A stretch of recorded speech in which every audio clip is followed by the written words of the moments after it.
essentially, well, Bill Taylor is an upstanding guy, just so you understand. There are people within the Trump administration cautioning the Trump administration not to try to do a character assassination on Bill Taylor because he's actually a Republican.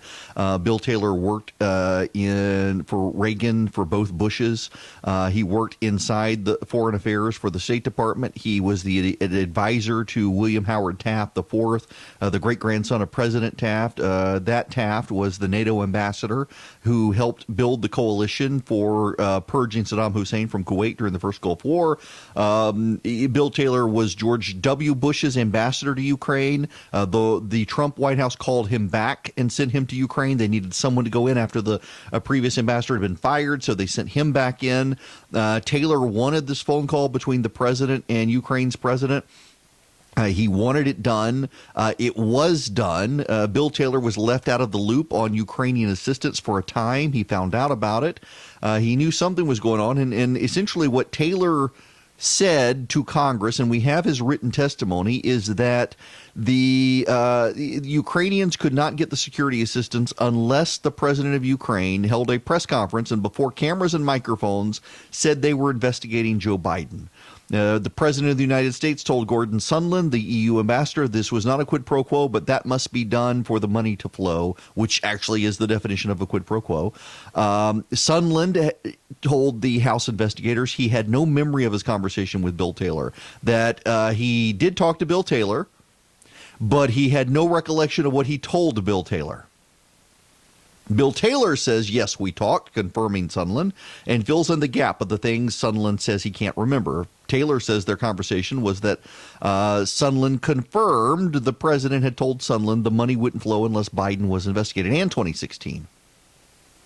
That's where we are with the Taylor investigation. That's why the Taylor testimony is so bad. The bigger story, I think, from yesterday and this whole week is that Mitch McConnell is refusing now to stand shoulder to shoulder with the president. In fact, when CBS News asked him about the president, saying McConnell confirmed his call with Ukraine's president was perfect and there was nothing wrong with it, McConnell said he never had a conversation with the president on that. When the reporter said, so are you saying the president's lying? McConnell says you'll have to talk to the president about that. That's a big red flag. That's a bigger red flag than the Taylor situation, to have McConnell say that. Mitch McConnell has stood shoulder to shoulder with the president throughout all of this stuff. He's now walking away from the president. He's also walking away from the president on the lynching remarks from that the president made on Twitter about what was happening in the House of Representatives. The president today compared this impeachment to a lynching. Is that how you would characterize this inquiry as a lynching? Given the history in our country, I would not compare this to a lynching. That was an unfortunate choice of words. I don't want to spend a lot of time on the lynching stuff. Democrats have used this as well, and the Democrats who are attacking the Republicans now on it are hypocritical because they have repeatedly used the phrase lynching, including going back to the Clinton administration and that impeachment. I've got a few more thoughts on there. I'll get there, but I want to articulate a defense of the president that the president's team is not making, and I think they should. And you can disagree if you want. You can disagree with the defense if you want, but I think this is the best case they have right now in light of Bill Taylor's testimony. Bill Taylor, by the way, knew the call with the president happened, and they didn't give him a readout of the call. 2 days after the phone call, a national security aide named Tim Morrison called Taylor and told him the call was bad, that it didn't go as well as it should have gone, and they wouldn't give Taylor the transcript. Taylor did not get the transcript until all of us got the transcript on September 25th, exactly 2 months after the phone call happened. This is going to raise all sorts of whys. Why did Bill Taylor not get the transcript? Why was he not given a full briefing on the phone call when he's the one who wanted the phone call? Why did all these things happen? And Republicans, and in fact, I've gotten a text message from a Republican member of Congress saying this is a big question. Here's my defense that I would offer if I was defending the president. And again, the president does not have a war room, and I think they need a war room. The president does not have a rapid response team right now on this, and they need a rapid response team. The defense I would give for President Trump is as follows. Prior to even getting into the White House, it became very clear that there was an effort to undermine the legitimacy of his presidency. First, by claiming the Russians stole the election, then by claiming the Russians stole it with him, then by the circulation of the Steele dossier evidence and the exposure of the Steele dossier evidence, trying to make it claim that the president was undermining United States foreign policy with the Russians when that wasn't true. The release of the Steele dossier and the subsequent leaks in the Mueller investigation show there are people inside the administration who are out to get the president. The FBI investigators and the FBI investigation, the Peter Strzok, the Lisa Page documents, the Andrew McCabe behavior, the James Comey behavior, all show there were career bureaucrats within the government, some of whom couldn't be fired under the civil service laws, who were out to undermine the president. The leaks of transcripts with phone calls with the Australian Prime Minister and others also show that the President of the United States had careerists inside the government trying to undermine him. And why were they trying to undermine him? They were trying to undermine him because the President of the United States was elected by the people to chart a new course in foreign policy that career bureaucrats did not like. And though he is the president and it is his constitutional right to do that, the careerists decided to obstruct him. The only way around this was to set up a shadow government, if you will, of people to advise the president from the outside, including Rudy Giuliani, who could convey the president's messages to foreign leaders and authorities around the world without the careerists in the government finding out about it who were trying to sabotage the president. This leads us to Ukraine.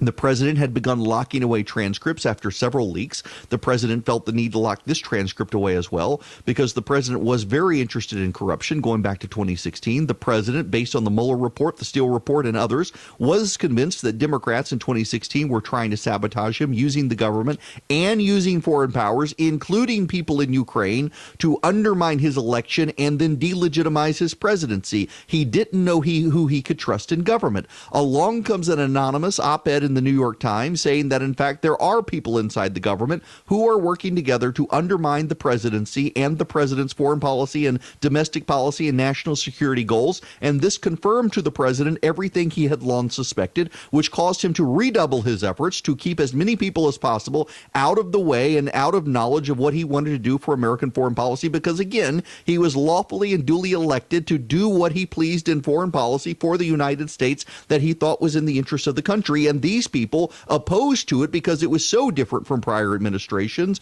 decided to obstruct him. It was not that the president is a tool of Russia. It's that this president decided that other presidents had gotten it wrong and he wanted to change it. Just like he wanted to move the embassy to Jerusalem from Tel Aviv when everyone said it was impossible, it would cause war, it would cause mass terror, it would cause all sorts of problems. And he did it, and they were proven wrong yet again, time and time again. When the president has charted new courses, all the people and all the experts who said bad things would happen were wrong, and this is just another example of that.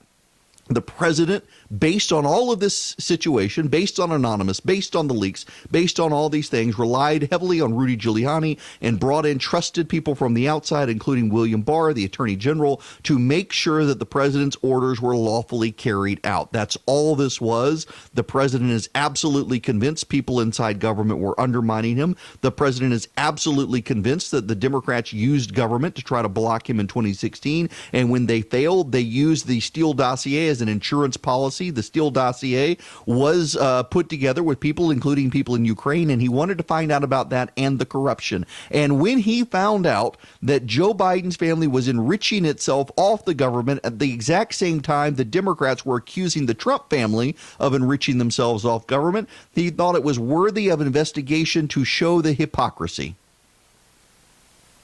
And that's all this is. There was no quid pro quo. The president wanted to make sure Ukraine was investigating corruption, and that corruption went back to 2016, and that corruption went back to Hunter Biden getting on the board, and that corruption went back to information the president learned through his third-party sources that Biden had engaged in a cover-up when he was in the White House to protect Hunter Biden from prosecution. Had the president had people around him who weren't trying to sabotage him, but were instead giving him their candid and honest advice in private and not running to the media when he disagreed, he wouldn't have had to use these third parties. But it was the deep state bureaucracy that required him to do it. And in fact, we now have a New York Times op-ed in praise of this very same deep state for trying to scuttle the Trump administration, everyone ignoring the fact that he was lawfully elected and therefore was allowed to do these things and therefore was allowed to change course in American foreign policy, obstructed and stymied along the way by bureaucrats who go to the New York Times and confirm they're doing it and write anonymous books confirming they're doing it, and then have the New York Times cheer on these anonymous bureaucrats who are stymieing his efforts, that he was lawfully and duly elected and sworn into power to be able to do. The entire deep state is working against the president, and there was no one he could trust except Rudy Giuliani and William Barr and a handful of others around him. And they had to work to keep as much of it in the shadows because they didn't know who they could trust. And that's not his fault. That's the Democrats' fault. And that's the deep state's fault. And therein is the defense, if I were president of the United States, I would make. To the extent that this stuff looks bad, it looks bad because the president had no knowledge and no ability to trust people within his own administration because they were out to scuttle a change in foreign policy that they themselves did not like. To the extent this looks bad, it is because the president of the United States is trying to chart a new foreign policy for the United States, untied to previous foreign policies of the United States, and the bureaucracy within the deep state cannot wrap that around their brain and execute it. Therefore, the president had to find a new way to get it done. The end. I would build the entire defense of the president of the United States around that. The fact that they're not, the fact that, the defense is that abuse of power is not a crime impeachable under the Constitution. That's actually Matt Whitaker, the former Attorney General. That was a point he was making today on TV. That's not a good defense. The good defense is that the bureaucracy is now admitting it's trying to undermine the president, so the president had to operate outside normal channels because he didn't know who he could trust, and that's not his fault.